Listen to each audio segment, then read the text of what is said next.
Hello there, lovely people. It's Alex from Nintendo Live here, and Felix here as well. I'm here too. I'm pointing down because he's below me on my preview, but he's going to be over there when we edit the video. Come on, then. Yes, anyway, there has been a wee bit of a development, should we say, courtesy of Digital Foundry, our colleagues, as it happens. They have submitted a report about the final tech specs of the Nintendo Switch 2. It goes into a load of detail, some of which I even understand, and then it talks about CUDA cores, and I don't know what that means.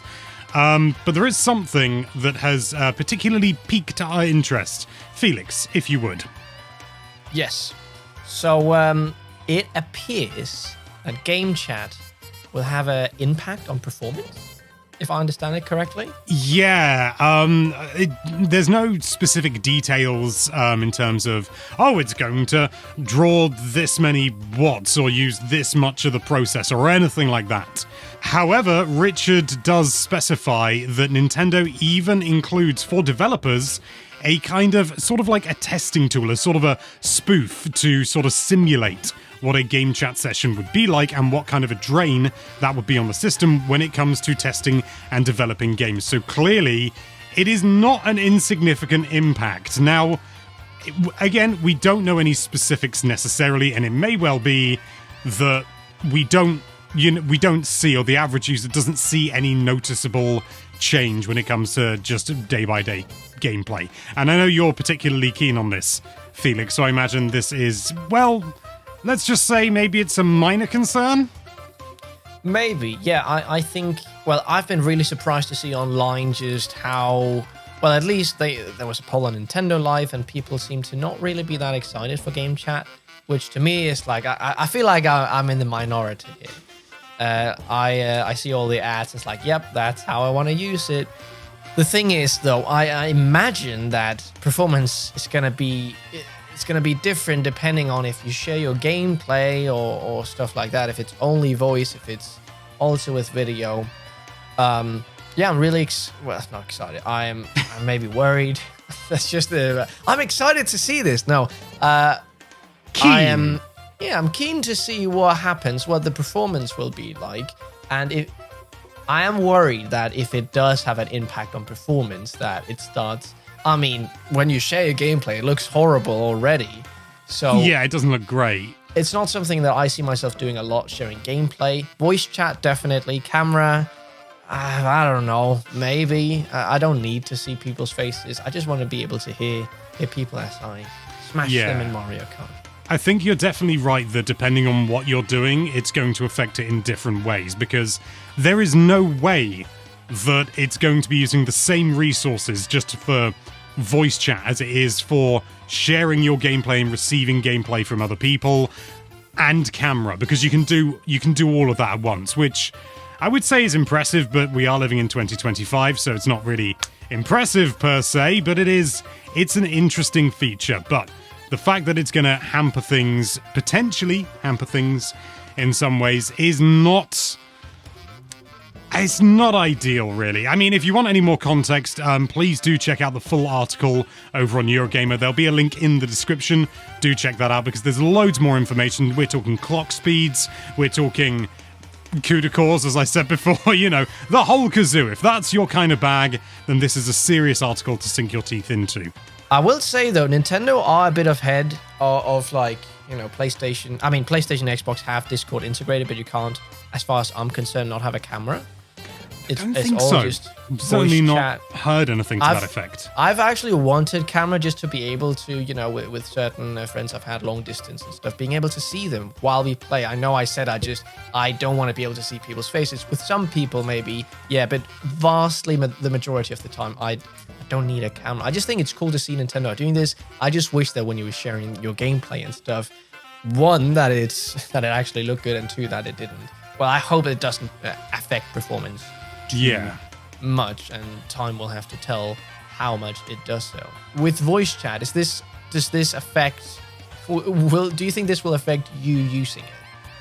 I mean, I've got to be honest. I probably wasn't going to use it anyway. I know it's almost kind of like the flagship thing for Switch 2 in so many ways. Nintendo's really pushing it in their marketing.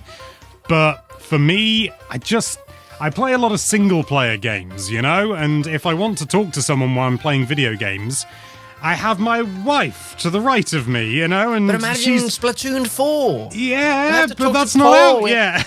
No, the one in Splatoon... I just remember, like, we made a Discord server for Splatoon 3. We can just do, you know... I see you playing Splatoon 3. I go online. Oh my god, Alex, let's play some games. And we don't have to sit in quiet unless we go on Discord. We can actually just... voice chat. Hello, Alex. Felix, Hello. you talk like the Nintendo Switch Online app doesn't even exist. I do. And rightly so. Yes. Rightly so. Now, that didn't take too much performance. No, it really didn't. Oh, I think, to be honest, that made sense, you know, because the Switch one wasn't very powerful. So this is... I can only assume that this is only going to be a thing, because the thing is, if there's enough headroom, if it's a game that's super well optimized, for example, something like Hollow Knight. Hollow Knight is not a resource hog. It's not like ultra lightweight or anything like that. Or like Quake. Like, you know, you got Quake on there. I use that as a testing example for something unrelated. Don't think too much into it. Because obviously it's a really old game from like 1996 or something.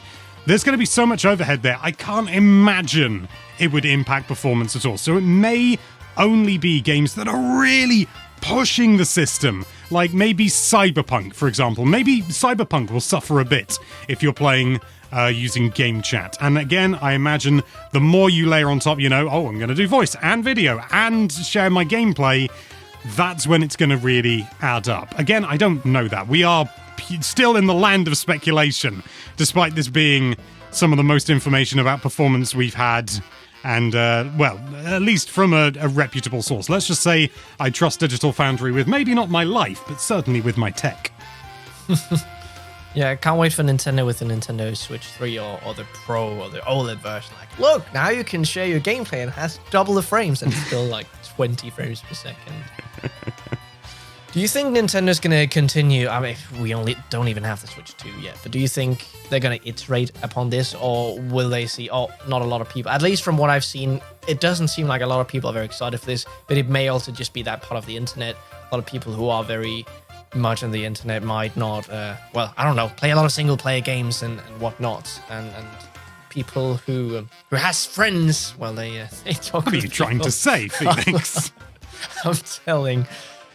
I don't know what I'm saying. I mean, I can see them potentially. I think it's going to come down to basically what you said, whether people use it. And Nintendo will have the data because obviously it's going through their own servers. They're going to see, you know, sort of, today 4% of users used GameChat. And, you know, it's going to be something where if people use it, if people see worth in it, then I can see them iterating upon it and making it more of a core part of the experience. But I mean, Nintendo aren't stupid. If no one's using it, like the IR camera on the Switch 1, if no one uses it, they'll ditch it. Now you can call your friends with the IR camera. Hello. See each other in the dark. Yeah, but I suppose the proof of the pudding really will be in the eating. Gives us something else to test come launch period. You and me, Felix, we're going to get 4 people in total. I was going to say 3 other people, but you can't have 5 people, Felix. 2 other people, and we'll see whether we can see any noticeable performance drops. I imagine this isn't going to be an issue, as I said, with weaker games, less intensive games. Therefore, I imagine Switch 1 games, at least certainly not the enhanced ones. I imagine, I don't know. I don't know, guys. He doesn't know! Back off! I imagine they're going to be unaffected. But again, nothing right now is confirmed. We're just going to have to wait and see, which is simultaneously exciting, and I'm scared. I'm scared, Felix. I'm scared for the future. The Switch 2 is going to fail because you only get to play Super Smash Bros. At 58 frames a second. These chats, I genuinely just feel like your assistant, because I just join along and it's like, yay, we're talking about this thing. I don't know, it sounds crazy. Whoa. And I just hit it. No, it's great. Great fun. Yeah, well, let us know what you think in the comments down below, and please do check out the article on Eurogamer.com. It is a spicy little number, but for now, thank you so much for watching. If you like this video, then why don't you check out how many coup de calls that subscribe button has by clicking it. Too many. And be sure to check out NintendoLife.com for all sorts of lovely Nintendo-related content. Thank you again for watching. Bye-bye.